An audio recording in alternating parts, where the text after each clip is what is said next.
আবারও আইটেম গানে নুসরাত ঝড়, অপরদিকে প্রিন্স রূপে আসছে শাকিব খান, জানাবো আপনাদের। প্রথমেই কথা বলি নুসরাতকে নিয়ে। টলিউড অভিনেত্রী নুসরাত জাহান দুই বাংলার দর্শকদের কাছে পরিচিতি মুখ।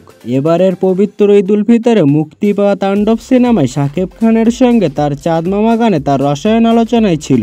এবার মুক্তি পেয়েছে রক্তবীজ 2 সিনেমার আইটেম গান, যেখানে পাওয়া গেছে আবেদনময়ী নুসরাতকে। গতকাল মুক্তি পেয়েছে ছবির নতুন গান অর্ডার ছাড়া বর্ডার পার করতে যেও না। গানটি প্রকাশের পর থেকেই সোশ্যাল মিডিয়ায় ঝড় উঠেছে। সবুজ পোশাকে নুসরাতকে দেখা গেছে বিস্ফোরকের ড্রাম ভেঙে বের হতে। চোখ ধাঁধানো সাজ, প্রাণবন্ত নাচ আর গানের কথার সঙ্গে তার উপস্থিতি দর্শকদের মুগ্ধ করেছে। শুধু বিনোদনের জন্য নয়, ছবির গল্পেও গানটির বিশেষ গুরুত্ব রয়েছে। আরও বড় চমক, গানের মাঝপথে অ্যাকশন লুকে হাজির হয় নায়িকা মিমি চক্রবর্তী।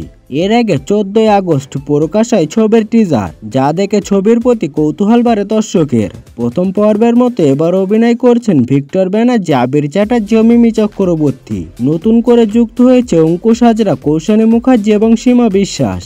অপরদিকে ছোট বড় বন্দুক উঁচিয়ে দাঁড়িয়ে আছেন একদল মানুষ। তাদের মাঝে একজন দুহাতে 2 পিস্তল নিয়ে প্রসারিত করে দাঁড়িয়ে আছেন আরো একজন। আবছা আলোয় চারপাশে দেখা যাচ্ছে রাজধানী ঢাকার ম্যাপ, যেখানে আছে উত্তরা, আশকোনা, বান্ডা, গাবতলী, মোহাম্মদপুর এলাকার নাম।